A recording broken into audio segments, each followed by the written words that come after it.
amin ya shafa ta shafa mutum ga bakwai daga hannun da shafa mutum ga ta ya dama shi ga ne dama ita shafa da mauta ta fuskata ka sa daga hannun da shafa da mauta kuna kuma da kai yi wani dafa ha ne kai ma aikatan fada kan la ilaha illallah محمد رسول الله ويقولنا سبحان الله ويقولنا لا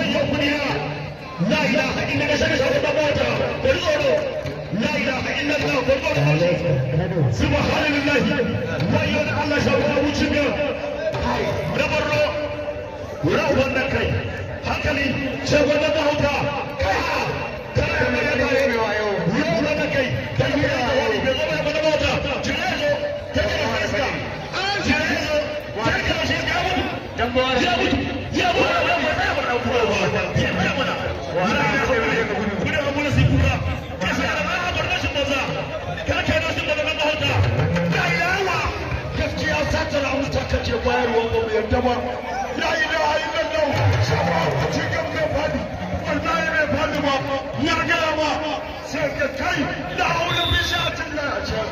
gaskiya ba mu yadda ba za ka dinga a kusa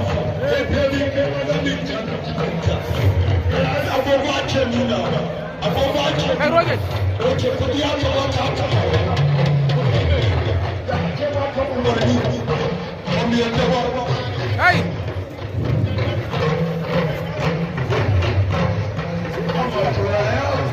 sabon mawatan da wuce ganin kamar ya mutu da ya koro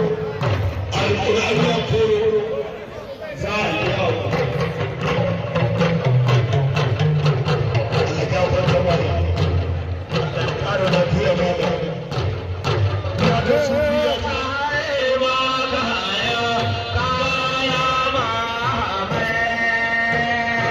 dogon babuwar zayyano musa inda ka suka yi magana ai ni zan fara godiya na gode ma na ƙara gode ma na ƙara gode ma dogon babuwar zayyano la haula wala quwwata shafa abincin ga dogon babuwar zayyano ya mutu ya mutu ya mutu wallahi ya mutu na gaya ma ya wannan kai ya mutu wallahi ya magana ta tare da Allah kafin ku cewa ya mutu ne dogo a saurara kafin ku cewa ya da Allah dogon babuwar zayyano sai godiya gode ma abinda kuma kai mana Allah ya maka albarka Allah ya saka da alheri a kuma sakon ku ya bada faɗi ne wa